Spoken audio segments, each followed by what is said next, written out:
Hello बच्चों, स्वागत है आपका आपके अपने YouTube channel chemistry with Teju sir पर। तो बच्चों, इलेक्ट्रोकेमिस्ट्री लेसन का आज 28वां एपिसोड है, जिसमें हम नर्नेस्ट समीकरण के न्यूमेरिकल करेंगे। क्योंकि आप लोग जानते हैं कि बिना न्यूमेरिकल किए हमें टॉपिक पूरा समझ में नहीं आता। टॉपिक की गहराई तभी समझ में आती है जब हम उसके न्यूमेरिकल करते हैं। तो न्यूमेरिकल जो है वो 12th बोर्ड और कंपटीशन के करेंगे। एक में पहले आपको 12th बोर्ड का न्यूमेरिकल करवा रहा हूं बच्चों। आपके सामने न्यूमेरिकल लिखा हुआ है, ये 12th बोर्ड के लिहाज से बहुत ही इंपॉर्टेंट है। इसी तरीके का न्यूमेरिकल आएगा 12th बोर्ड में। क्या कह रहा है कि 298 केल्विन पर, मैं एक्चुअली क्या है कि आपको मैंने पहले भी बताया है कि मैं न्यूमेरिकल नहीं करवाऊंगा। मैं न्यूमेरिकल करवाते हुए आपको बहुत सारे केमिस्ट्री के कंसेप्ट बताता जाऊंगा, इसलिए ये न्यूमेरिकल करवाने जरूरी है बच्चों। ठीक है, तो इसको कोई भी स्किप नहीं करे, ये वीडियो आपको देखनी है हर हाल में। कोई कहे कि मेरे को सर न्यूमेरिकल नहीं करने, कोई बात नहीं करने, तो कंसेप्ट तो सीखने हैं ना। तो कंसेप्ट तो तभी सीखे जाएंगे जब आप न्यूमेरिकल्स करोगे। इधर देखिए, आप कह रहा है 298 केल्विन पर निम्न सेल का ईएमएफ ज्ञात करो। सेल दे रखा है Na+2, इसकी सांद्रता दे रखी है, लवण सेतु बना रखा है Ag प्लस 0.1 m सांद्रता से Ag में परिवर्तन। ये एनोड पर परिवर्तन दे रखा है, ये कैथोड पर परिवर्तन दे रखा है। आप लोग जानते हैं ये सेल डायग्राम है। ठीक है, और दिया हुआ है ई नोड Na+2 से Na का मान -0.25 है। ये आपको दिख नहीं रहा होगा, 0.25 वोल्ट है। और ये है ई नोड Ag प्लस से Ag प्लस 0.80 वोल्ट। ठीक है, तो आपको इसके लिए समीकरण, आपको ईएमएफ ज्ञात करना है। ठीक है, तो पहले ईएमएफ ज्ञात करना है उसकी समीकरण लिख लो अपने पहले। चलो जी, आपके पास सेल का ईएमएफ ज्ञात करना है तो ई सेल। देखो, आपको यहां पर कौन सा फॉर्मूला लगेगा। आपको कि सर कैथोड का मान दे रखा है, एनोड का मान दे रखा है, तो कैथोड माइनस एनोड करके हम सेल का विभव निकाल सकते हैं। लेकिन नहीं बच्चों, क्योंकि वो किसका निकालते हो आप, मानक का निकालते हो। ठीक है, अब बात मानक की नहीं है, क्योंकि सांद्रता बदल रहा है। यहां पर 0.01 m है, यहां पर 0.1 m है, तो इसका मतलब है सांद्रता अलग है। तो इसलिए आपको नर्नेस्ट समीकरण काम में लेनी पड़ेगी। और नर्नेस्ट समीकरण क्या कहती थी कि ई सेल बराबर ई सेल नोड माइनस 0.59 बटा में n, और लोग यहां पर प्रोडक्ट की कंसंट्रेशन मतलब उत्पाद बटा में रिएक्टेंट मतलब क्रियाकारक की सक्रिय सांद्रता। ये आपके पास नर्नेस्ट समीकरण है। तो अब आपको क्या क्या चाहिए, ये तो ज्ञात करना है। ई सेल नोड चाहिए, तो अपने पहले ई सेल नोड का मान निकालते हैं। अब आपने अलग अलग बात करना शुरू कर देते हैं। ई सेल नोड का मान निकालते हैं। ई सेल नोड अब मानक है। मानक तो आपको पता है कि कैथोड माइनस एनोड होता है। कैथोड माइनस एनोड होता है, तो आप चाहे तो समीकरण लिख करके कैथोड माइनस एनोड चेक कर लो, और चाहे आप इसको देख करके कैथोड माइनस एनोड चेक कर लो कि जिसके मानक अपचयन विभव का मान ज्यादा वो कैथोड, जिसके मानक अपचयन विभव का मान कम वो एनोड। ठीक है, तो आपके पास ई नोड Ag प्लस से Ag का मान दे रखा है प्लस 0.80 वोल्ट। आप ये हो गया कैथोड, माइनस ई नोड Na+2 से Na, ये एनोड हो गया। ठीक है, कैथोड का मान दे रखा है आपको 0.80, और माइनस एनोड का मान दे रखा है माइनस 0.25। सॉल्व करोगे आप, ये माइनस माइनस क्या हो जाएगा बच्चों, प्लस। तो ये हो जाएगा 0.80 प्लस 0.25, और जोड़ोगे तो 1.05 वोल्ट आ जाएगा। तो आपके पास ई सेल नोड का मान तो आ गया। अब ये मान आपको दे रखा है। अब बात है एन की। एन होता है त्यागे गए और ग्रहण किए गए इलेक्ट्रॉनों की संख्या।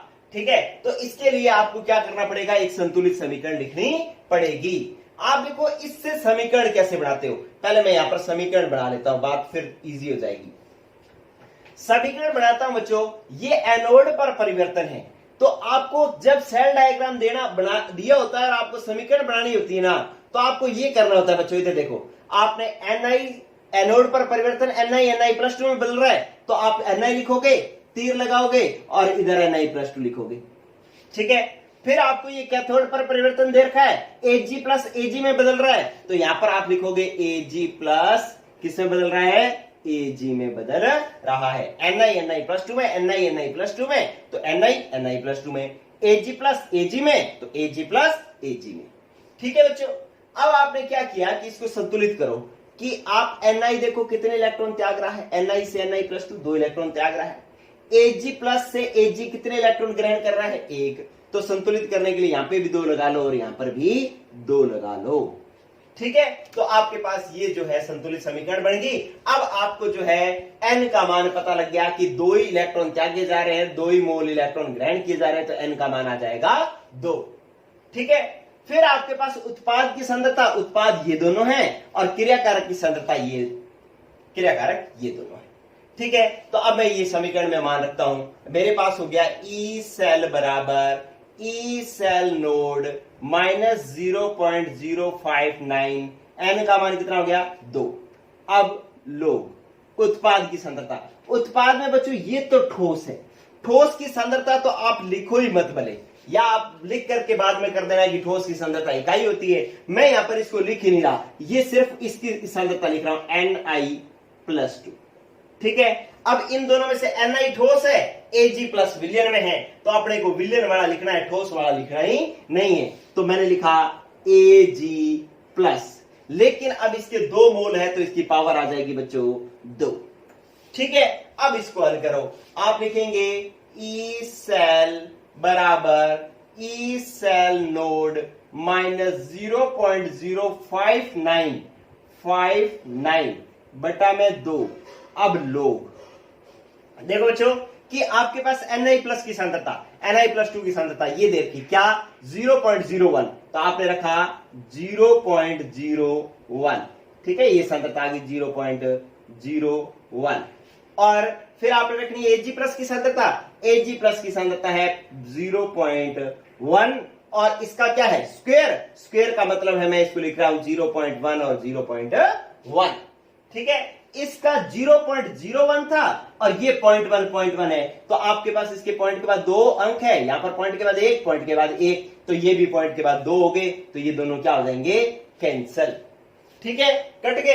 अब क्या बच गया log 1, क्योंकि पूरा कट गया तो क्या हो गया log 1, और बच्चों ये ध्यान रखना कि log 1 की वैल्यू होती है 0, log 1 का मान कितना होता है 0, तो अब ये पूरी वैल्यू 0 होगी तो ये भी पूरा क्या हो जाएगा 0, मतलब इस पूरी राशि को 0 से गुणा करोगे तो क्या आएगा 0 ही आएगा, तो इसका मतलब है कि आपके पास ई सेल का मान ई सेल नोड के बराबर हो गया, और ई सेल नोड का मान हमने अभी निकाला था, कितना आया था कि 1.05 वोल्ट आया था, तो इसका आंसर आ जाएगा ई सेल का मान आ जाएगा 1.05 वोल्ट आ जाएगा। ठीक है बच्चों, तो ये जब मैंने आपको न्यूमेरिकल करवाया ना, तो आपको क्या क्या समझ में आया, आपको ये समझ में आया कि आप जो है इसका मान, जो ई सेल नोड का मान किस तरीके से ज्ञात करोगे, वो तो मानक वाला तो मानक वाले तरीके से ज्ञात करोगे। ठीक है, फिर आप समीकरण कैसे लिखोगे, एनोड का परिवर्तन और कैथोड का परिवर्तन।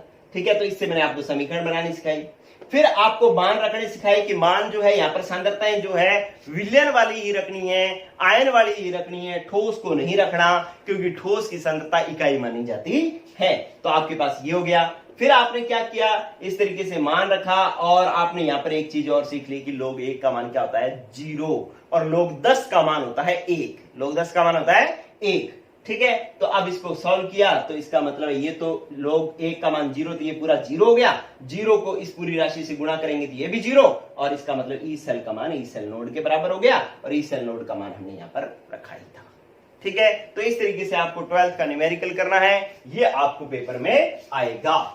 चलिए, इसके बाद आप देखें कि दूसरा न्यूमेरिकल दे रखा है आपको, बहुत बढ़िया न्यूमेरिकल दे रखा है। इसमें भी आपको जब आप न्यूमेरिकल करोगे तो आपको बहुत कुछ चीजें सीखने को मिलेंगी, गौर करना बच्चों। देखिए यहां पर क्या कह रहा है ये कि 298 केल्विन पर निम्न सेल है, एक सेल है, पीटी इलेक्ट्रोड पर, मतलब पीटी जो धातु है उस पर H2 गैस एक बार दाब पर H+1 m में बदल रही है, ये एनोड का परिवर्तन हो गया। फिर लवण सेतु लग गया, फिर कैथोड पर परिवर्तन है M+4 से M+2, और ये दोनों ही विलयन में है तो पीटी ले लिया आपने।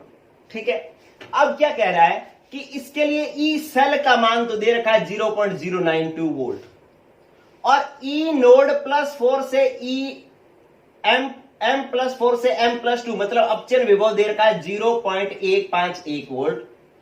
ठीक है, और M+2 बटा में M+ का मान, ठीक है, इसका मान जो दे रखा है 10 की पावर x।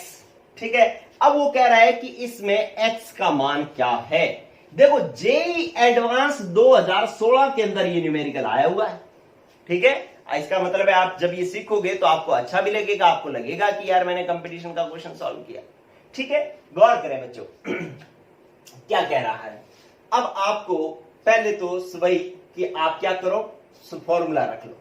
कंपटीशन का क्वेश्चन करना है, फॉर्मूला ई सेल बराबर ई सेल नोड माइनस 0.059 बटा में n लोग, और आपके पास हो जाएगा क्या, प्रोडक्ट की कंसंट्रेशन बाय प्रोडक्ट उत्पाद बटा में रिएक्टेंट मतलब क्रियाकारक। ठीक है, ये हो गया। अब आप क्या करो कि ई सेल का मान तो आपने को उसने दे रखा है। ई सेल का मान कितना दे रखा है, 0.092 ये तो दे दिया। चलिए अब ई सेल नोड का मान आपको देखना है। मैं कंपटीशन का करवा रहा हूं इसलिए पूरी जो है आपको स्टेप वाइज नहीं करवा रहा हूं, सीधा ही मैं लिखवा रहा हूं। ठीक है, आपको ई सेल नोड की वैल्यू निकालनी है, तो ई कैथोड माइनस ई एनोड नोड क्योंकि मानक निकालना है। ठीक है, अब मानक का मान देखो, ये एनोड है, ये कैथोड है। कैथोड का ई M+4 से +2 की वैल्यू दे रखी है, कैथोड का मान तो दे रखा है 0.151, और एनोड का मान H2 से H+ हाइड्रोजन इलेक्ट्रोड है। बताओ हाइड्रोजन इलेक्ट्रोड का मानक अपचयन विभव कितना होता है, 0.00 वोल्ट। ठीक है, तो ये तो 0.00 हो जाएगा, तो इसका मतलब ये 0.151 ही हो जाएगा। मतलब जो कैथोड का जो अपचयन विभव है वही सेल मानक विद्युत वाहक बल होगा। ठीक है, तो इसका मतलब है ई सेल नोड की वैल्यू तो वही हो जाएगी जो कैथोड का मानक अपचयन विभव दे रखा है। कितना दे रखा है, 0.151 माइनस 0.059 बटा में। अब आप देखो कि M+4+2 में बदल रहा है, यहां पे H2 H+ में बदल रहा है। मतलब +4+2 में कब बदलेगा, जब 2 इलेक्ट्रॉन ग्रहण करेगा। कितने ग्रहण करेगा, 2। तो यहां पर त्यागे गए और ग्रहण किए गए इलेक्ट्रॉन की संख्या कितनी होगी, 2। अब आओ आप लोग उत्पाद की सांद्रता बटा में क्रियाकारक की सांद्रता। ठीक है, मैं इसको पहले साफ कर देता हूं, आप इधर देखें। इस समीकरण को बढ़ा लो पहले, तभी उत्पाद और क्रियाकारक समझ में आएगा। क्रियाकारक में क्या है, H2 H+ में बदल रहा है, तो मैं समीकरण लिखूंगा क्या कि H2 H+ में बदल रहा है, ये एनोड पर परिवर्तन है। और कैथोड पर क्या है, M+4 M+2 में बदल रहा है, तो यहां पर मैं लिखूंगा M+4 M+2 में बदल रहा है। संतुलित करने के लिए यहां पे 2 लगा दो। ठीक है, कि ये 2 इलेक्ट्रॉन त्याग रहा है, ये 2 इलेक्ट्रॉन ग्रहण कर रहा है। ठीक है, अब आपके पास देखो उत्पाद कौन कौन से हुए, ये दोनों उत्पाद हुए, ये दोनों क्रियाकारक हुए।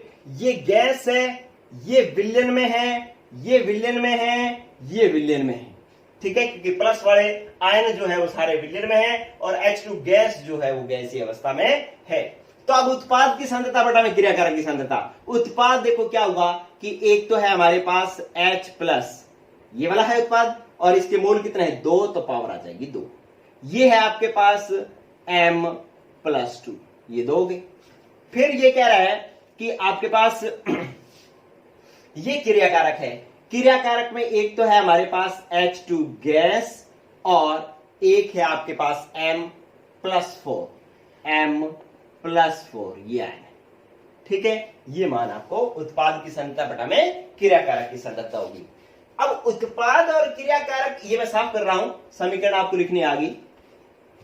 अब एक चीज देखें कि इसने H+ आयन, H+ की सांद्रता देखो कितनी दे रखी, 1 m, तो या तो ये तो 1 हो जाएगा।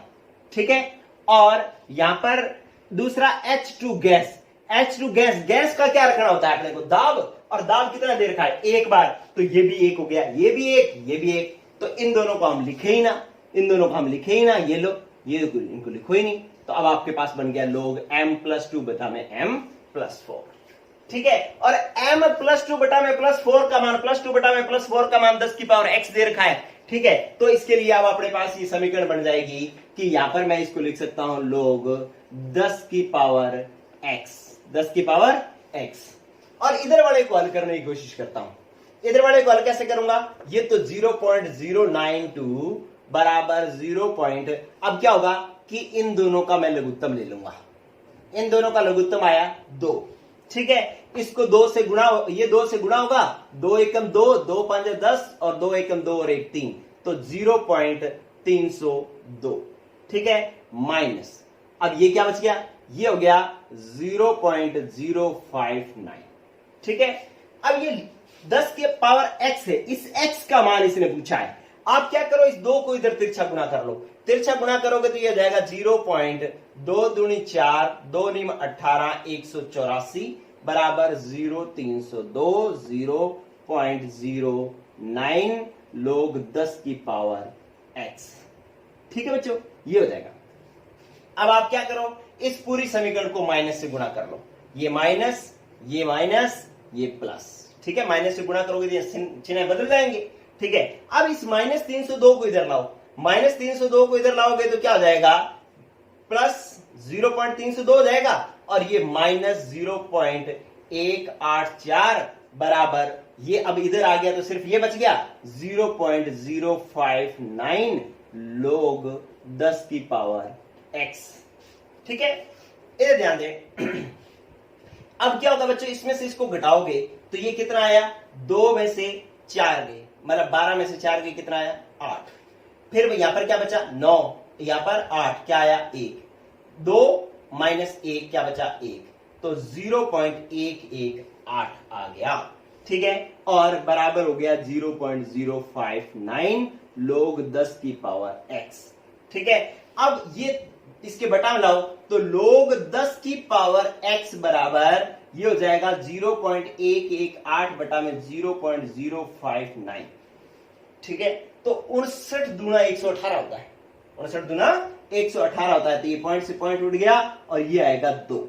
ठीक है, तो इसका मतलब log 10 की पावर x का मान आ रहा है 2। ठीक है, अब आप एक चीज सीखेंगे बच्चों, यहां पर अब आपको कुछ हल नहीं करना।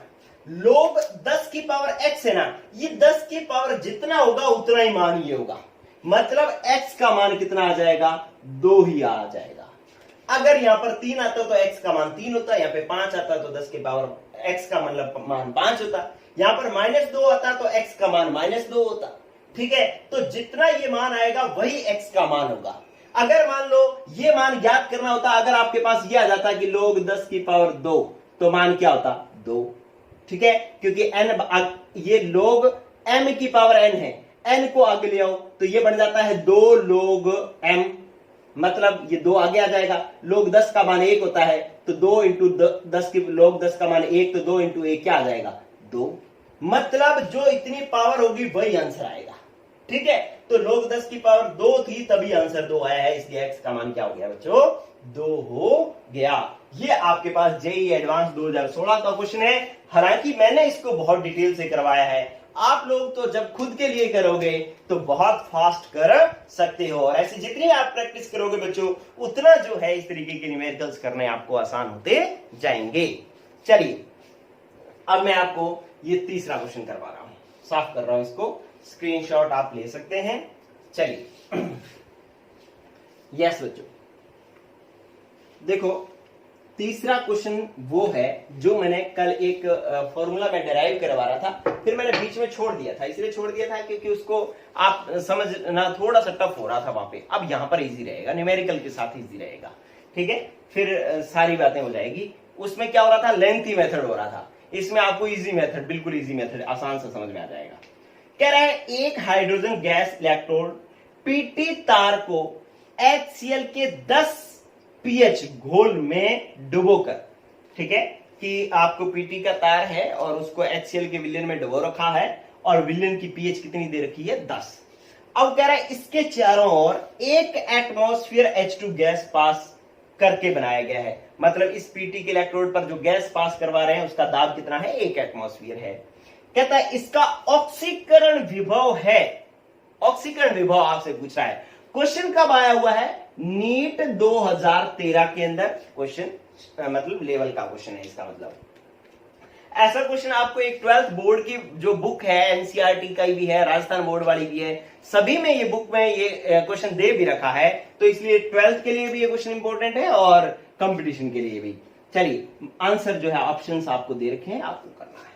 चलिए आपको उसने पूछा क्या, ऑक्सीकरण विभव, और मैंने आपको कल सिखाया था कि बच्चों अगर ऑक्सीकरण विभव पूछे तो ऑक्सीकरण की समीकरण लिखनी है, अपचयन विभव पूछे तो अपचयन की समीकरण लिखनी है।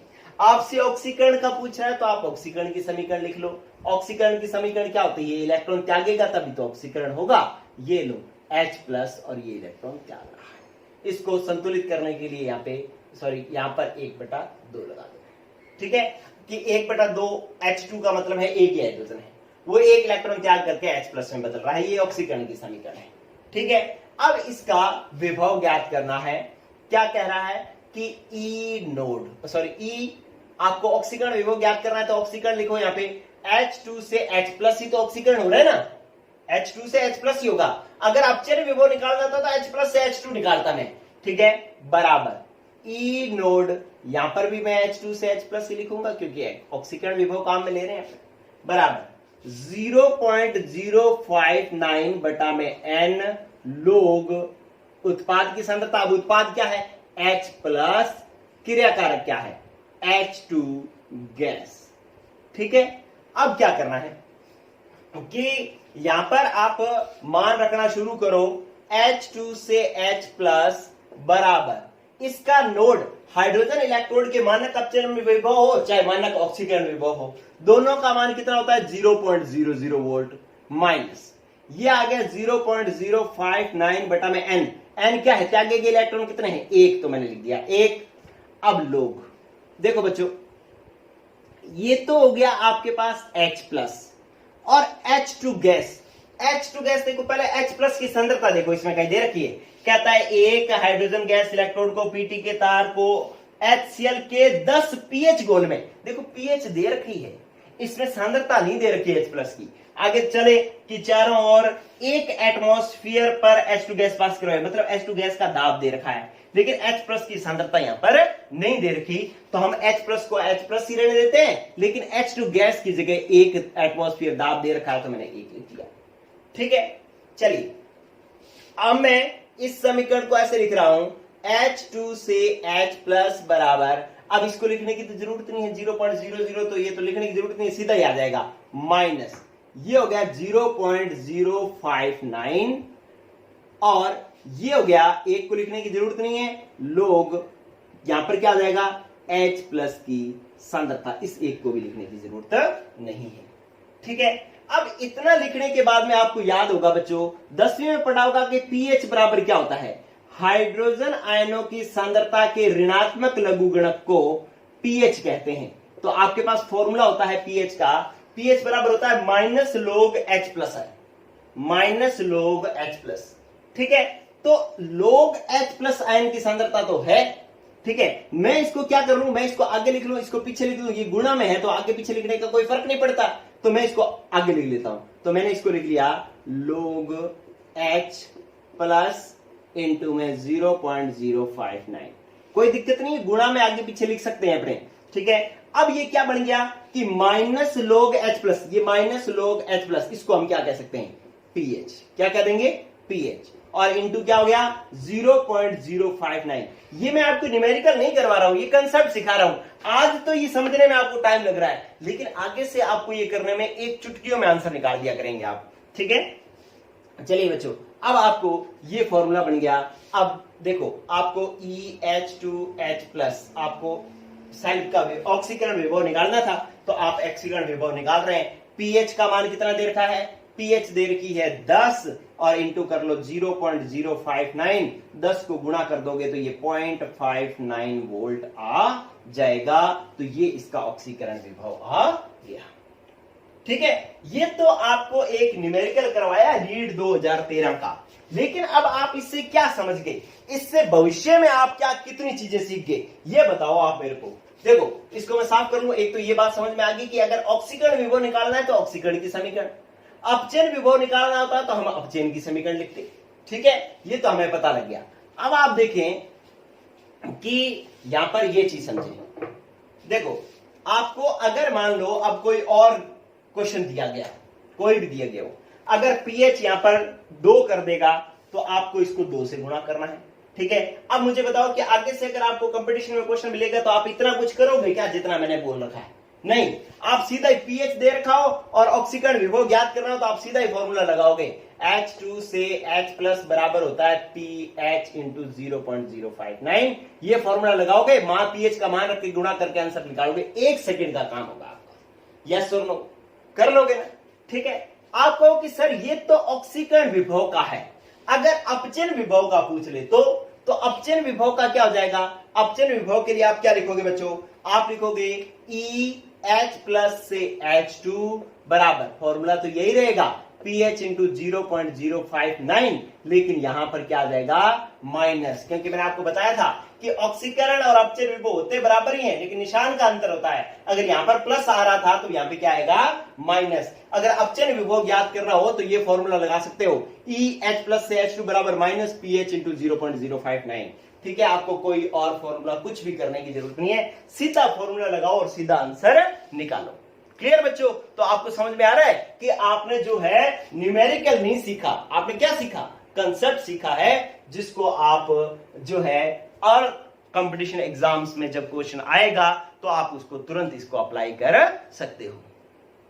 चलिए बच्चों, अब क्या है कि एक क्वेश्चन मैं आपको और करवाता हूं, ये बहुत ही ज्यादा जरूरी क्वेश्चन है। नेक्स्ट क्वेश्चन जो है ये हो गया। चलिए, ये जो गोल्डन पॉइंट्स है ना, ये बहुत ही महत्वपूर्ण है, ये हीरे मोती हैं बच्चों, जितने आप इकट्ठे कर लोगे आपका भविष्य उतना ही सुनहरा होगा। ठीक है, लेकिन अगर आप इन्होंने अब गवा दिया ना तो दोबारा नहीं चुन सकते आप इनको। ठीक है, तो इसलिए जो है ये करते रहे बच्चों। क्वेश्चन समझे, बहुत जबरदस्त क्वेश्चन है, मजा आएगा ये क्वेश्चन आपको करके। चलिए, क्वेश्चन क्या है? कहता है कि जी ये है Zn, ये ZnSO4 में बदल रहा है और 0.01 m सांद्रता दे रखी है, और फिर लवण सेतु है, और फिर है कॉपर सल्फेट, और इसका मान दे रखा है 1.0 m, और फिर ये बदल रहा है Cu ठोस के अंदर। ठीक है, कह रहा है कि इस डेनियल सेल का EMF, भाई इस डेनियल सेल का इसका EMF मतलब इसका E सेल जो है वो दे दिया E1, इसके E सेल का मान कितना दे दिया? E1। अब वो कह रहा है कि जब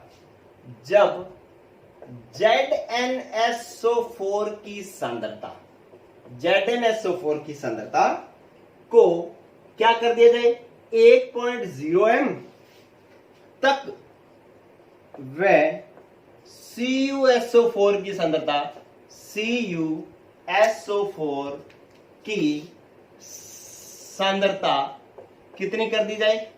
ये कह रहा है 0.01 m तक परिवर्तित कर दी जाए, परिवर्तित किया जाता है, परिवर्तित किया जाता है। तो परिवर्तित EMF कहता है कितना है? E2 है। ठीक है, तो E1 व E2 में संबंध होगा, E1 व E2 में संबंध होगा। ऑप्शन दे रखे हैं E1 is less than E2, B दे रखा है E1 is greater than E2, C दे रखा है E equal to 0 or not equal to E2 equal to 0 and E1 not equal to 0। और डी ऑप्शन दे रखा है E1 is equal to E2। ये क्वेश्चन आपको करना है। देखिए ये क्वेश्चन कब आया हुआ है, ये क्वेश्चन आपका आया हुआ है बच्चों कि नीट 2017 का क्वेश्चन है। ये कब आया है, ये नीट 2017 का हाल फिलहाल आया हुआ क्वेश्चन है। हाल फिलहाल आए हुए क्वेश्चन को करने में और ज्यादा मजा आता है आपको। ठीक है, क्या कह रहा है, E1 और E2 में संबंध निकालना है। आपको पहले क्वेश्चन समझना है। क्वेश्चन दो केस बना रखे हैं क्वेश्चन में। आप अगर इस क्वेश्चन को समझो तो दो केस बना रखे हैं। दोनों केस में आपको मैं ये ऑप्शन एक बार साफ कर दूं, ये ऑप्शन आप ध्यान रखना। ठीक है, मैं ऑप्शन साफ कर देता हूं और इसका आप ध्यान रखना कि क्या क्या ऑप्शन थे। चलिए देखो, दो केस आपको करने हैं इसके अंदर। Case number first, E cell is equal to E cell naught minus 0.059 by n log product की कंसेंट्रेशन। अब आप इसके अंदर समझ गए कि ये Zn से Zn+2 में बदल रहा है, मतलब ये उत्पाद, और Cu प्लस मतलब CuSO4 Cu में बदल रहा है, इधर ये उत्पाद, मतलब ये क्रियाकारक है, ये उत्पाद है। समीकरण बना लो चाहे आप, ठीक है, समीकरण बना लोगे तब भी आपको समझ में आ जाएगा। तो इसका मतलब है CuSO4 को मैं Cu+2 लिख सकता हूं, Cu+2 बटा में, सॉरी उत्पाद की सांद्रता क्या लिखोगे, Zn+2 बटा में क्रियाकारक की सांद्रता Cu+2। ठीक है, ये समीकरण लिख करके मेरे को बताओगे कि आपको समझ में आ गया कि भाई उत्पाद, ये Zn+2 उत्पाद है, Cu+2 क्रियाकारक है। ZnSO4 को मैं Zn+2 लिख रहा हूं, CuSO4 को मैं Cu+2 लिख रहा हूं। ठीक है, अभी क्योंकि मैंने इतने एग्जाम्पल बता दिए, अब आपको अपने आप बनाना है ये। चलिए, अब पहली बात तो ये कह रहा है कि E cell naught minus 0.059 by 2। अरे +2 जो है मतलब Zn+2 में बदल रहा है, 2 इलेक्ट्रॉन त्याग रहा है, Cu+2 Cu में बदल रहा है, 2 इलेक्ट्रॉन ग्रहण कर रहा है, तो n की वैल्यू होगी 2। यहां पर लोग, अब Zn+2 की सांद्रता कितनी है, Zn+2 की वही सांद्रता है जो ZnSO4 की है, यह है 0.01 और बटा में CuSO4 की सांद्रता जो Cu+2 की है तो 1.0। ठीक है, ये रख दिया आपने। ये क्या बना बच्चों, ये बन गया ई सेल नोड माइनस 0.059 बटा में 2 लोग। आप इसको देखें कि ये तो 1 हो गया, 1.0 का मतलब 1 है, 1 को लिखने की जरूरत नहीं, ये 0.01 है। ठीक है, तो ये पॉइंट हटाओगे तो ये 10 की पावर -2 बन जाएगा बच्चों। ठीक है, आप 0.01 को पॉइंट हटाओगे तो ऊपर नीचे 100 आ जाएगा। ठीक है, 100 ऊपर जाएगा तो क्या बन जाएगा, 10 की पावर -2 बन जाएगा। ठीक है, तो इसलिए ये मैंने इसको क्या लिखा है, 0.01 को 10 की पावर -2 लिखा है। इतनी मैथ आपको आनी चाहिए। चलिए, अब log m की पावर n हो गया, और आपको पता है कि log m की पावर n को हम n log m लिख सकते हैं, मतलब ये पावर आगे आ जाती है, तो ये -2 आगे आएगा तो आपके पास बन जाएगा ई नोड सेल, माइनस का 2 आगे आ जाएगा तो माइनस और माइनस क्या हो जाएगा, प्लस, प्लस का 2 इंटू ये हो गया प्लस, और 0.059 बटा में 2, तो ये 2 से 2 क्या हो जाएगा, कट जाएगा, और आपके पास आ गया ई सेल नोड प्लस 0.059। ठीक है, मतलब मानक विद्युत वाहक बल में 0.059 जुड़ रहा है। ये है आपके पास क्या है, किसकी वैल्यू आई, ई सेल क्या था, E1 था। ये पहली बार जो था वो E1 था, तो ये E1 की वैल्यू आपके पास आ गई है ई सेल नोड प्लस 0.059। ठीक है, अब ये कह रहा है कि अब जो है ना, मैं सांद्रता कहता बदल रहा हूं। पहले ZnSO4 की सांद्रता 0.01 थी, अब ZnSO4 की सांद्रता मैं 1 कर रहा हूं, 1.0 कर रहा हूं। ये कॉपर सल्फेट की पहले 1 थी, अब कॉपर सल्फेट की 0.01 कर रहा हूं। मतलब पहले ऊपर 0.01 था, नीचे 1.0 था, अब ऊपर 1.0 कर रहा है, नीचे 0.01 करना है। मतलब इनको क्या कर रहा है, उलट रहा है, इसको ऊपर ले जा रहा है, इसको नीचे ले जा रहा है। ठीक है, और फिर E2 बना रहा है, तो अब E2 बराबर केस सेकंड, E2 क्या हो जाएगा कि ई सेल नोड माइनस 0.059 बटा में 2 लोग Zn+2 बटा में Cu+2। ठीक है, अब Zn+2 का मान E2 बराबर ई सेल नोड माइनस 0.059 बटा में 2 लोग। अब देखो Zn+4 के ZnSO4 की सांद्रता 0.01 से कितनी कर दी? 1। तो अब आप लिखो 1.0। और कॉपर सल्फेट की सांद्रता पहले 1.0 थी, अब 0.01 कर दी, तो ये लो जी 0.01। ठीक है, अब 1 को तो लिखने का कोई मतलब ही नहीं है, इसको आप क्या लिखोगे? इसको आप लिखते हो 10 की पावर -2, 10 की पावर -2। अब 10 की पावर -2 को ऊपर ले जाओगे तो ये क्या हो जाएगा? 10 की पावर +2। अरे 10 की पावर -2 ऊपर ले जाओगे तो क्या हो जाएगा? 10 की पावर +2। अब ये लोग n की पावर n होगी, n आगे आएगा। अब ये n किसका है? प्लस का है। प्लस का है तो ये पहले माइनस है और ये प्लस का आगे आएगा, तो माइनस और प्लस क्या रहेगा? माइनस रहेगा। तो आपके पास हो जाएगा ई सेल नोड -2 आगे आ गया और 0.059 बटा में 2 क्या बचा? लोग 10। लोग 10 का मान क्या होता है? 1। अब ये 2 से 2 हो जाएगा कैंसिल। अब हो गया ई सेल नोड -0.059, ये हो गया हमारे पास E2।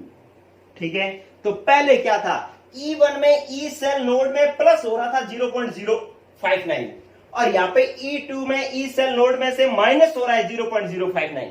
ये घट रहा है, ये जुड़ रहा है, तो ज्यादा कौन हुआ? E1 और E2 क्या हुआ? कम। तो आंसर क्या आएगा? E1 is greater than E2। Option number कौन सा था? बी। ऑप्शन नंबर कौन सा था? बी। ठीक है बच्चों, तो इस तरीके से ये न्यूमेरिकल आपका बनेगा।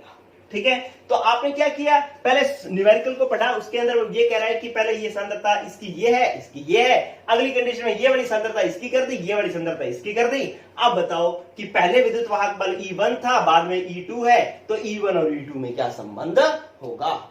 ठीक है, तो अब आप समझ गए कि आपने क्या करना है कि जो पूरी कहानी बनाई आपने, तो इसके अंदर ये जो है कैलकुलेशन की, इधर कैलकुलेशन की, तो आपको पता लग गया कि E1 जो है E2 से ज्यादा है। लेकिन मैंने तो आपको कहा है कि आप अगर कंपटीशन में करेंगे इस क्वेश्चन को, तो आपको समय बहुत कम लगाना है। उस स्थिति में आप क्या करेंगे? बच्चों आप देखो कि ये क्या था? ये उत्पाद, ये क्या था? ये क्रियाकारक। ठीक है, अब मैं यहां पर आपको कहानी समझाने की कोशिश कर रहा हूं। अब मैं कंपटीशन के लिए ये जो इतना किया ना, कितने टाइम लगा है आपको? हो सकता है कि 10 मिनट लग गए होंगे, ये आपको काम करते हुए 10 मिनट तो लग ही गए होंगे। ठीक है, लेकिन मैं यूं कह रहा हूं कि अब आपको 10 सेकंड भी नहीं लगाने, केस फर्स्ट और केस सेकंड। ठीक है, अब यहां पर क्या है? पहले जो है ये क्या है? Zn+SO4 क्या है? उत्पाद। Zn+SO4 उत्पाद है, तो मैं लिख रहा हूं प्रोडक्ट। प्रोडक्ट की सांद्रता क्या है बच्चों? कम। और रिएक्टेंट की सांद्रता क्या है? ये रिएक्टेंट की सांद्रता, ये 0.01 ये कम है और 1.0 ये क्या है? ज्यादा। मतलब उत्पाद की सांद्रता कम हो, क्रियाकारक की ज्यादा हो, तो इसका जो सेल विभव आएगा E1। ठीक है, और दूसरी कंडीशन में क्या हो कि उत्पाद की सांद्रता क्या हो? ज्यादा, क्योंकि दूसरी कंडीशन में हमने क्या कर दिया? उत्पाद की सांद्रता कर दी 1, 0.01 से 1 कर दी, तो ये तो उत्पाद की सांद्रता क्या कर दी? बढ़ा दी। और क्रियाकारक की सांद्रता क्या कर दी? कम। तो ये E2 है। ठीक है, तो आप अब इसको न्यूमेरिकल मत करना, अब कुछ मत करना, आप इसको देखोगे ना, तो ये कम, ये ज्यादा, तो ये उत्पाद कम, रिएक्टेंट ज्यादा। दूसरी कंडीशन में उत्पाद ज्यादा, क्रियाकारक कम, तो ऐसी कंडीशन में हमेशा E1 ग्रेटर देन होगा E2। ठीक है, अगर इसको बदल दोगे, आप इसको बदल दोगे कि यहां पर आप इस कंडीशन में कर दो कि आपको यूं कह देता कि आपको ये उत्पाद की सांद्रता यहां पर ज्यादा दे देता, आर की सांद्रता आपको कम दे देता, और यहां पर इसको कह देता कि जी ये आपके पास है E1। दूसरे में आपको कह देता कि यहां पर क्रियाकारक उत्पाद की सांद्रता जो है यहां पर क्या है? कम, और क्रियाकारक की सांद्रता है यहां पर ज्यादा, और ये दे देता E2। तो इस कंडीशन में E2 जो है हमेशा क्या रहेगा? E1 से ज्यादा रहेगा। ठीक है, तो आपको ज्यादा कब आएगा? जब उत्पाद कम और क्रियाकारक ज्यादा हो। उत्पाद कम हो और क्रियाकारक ज्यादा हो, ठीक है, तो वैसे भी आप जब ये फॉर्मूला लिखते हैं, मैं इसको एक थोड़ा सा और कंपटीशन, क्योंकि कंपटीशन की ट्रिक समझा रहा हूं, तो इसलिए थोड़ा सा एक बार और न्यूमेरिकल मैं आपको ये फॉर्मूला जो है दोबारा लिखता हूं। देखिए, आपको यहां पर ये कहानी समझ में आ, जिसको थोड़ी सी मैथ आती है, थोड़ी सी मैथ, उसकी बात बन जाएगी। क्या मैंने लिखा? मैंने लिखा ई सेल बराबर ई सेल नोड माइनस 0.059 बटा में एन और उत्पाद की सांद्रता बटा में क्रियाकारक की सांद्रता। ठीक है, अब ये क्या है कि इसमें से ये वैल्यू माइनस में होनी है, घटनी। ठीक है, तो ये वैल्यू Zn+2, Zn+2 ये ज्यादा होगा तो ये पूरी वैल्यू ज्यादा होगी, पूरी वैल्यू इसमें से ज्यादा घटेगी तो ये मान कम आएगा।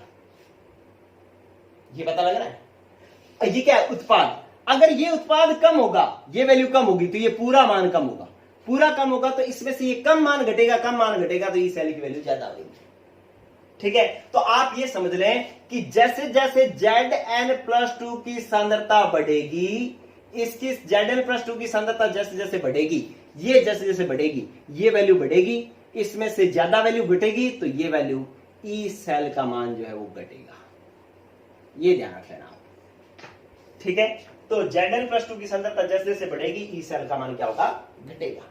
चलिए, अगर मैं आपको इसका उल्टा, तो आपको समझ में आ ही गया, इसका मतलब उत्पाद की सांद्रता जो है वो व्युत्क्रमानुपाती होगी, 1 में होगी ई सेल की, ई सेल की।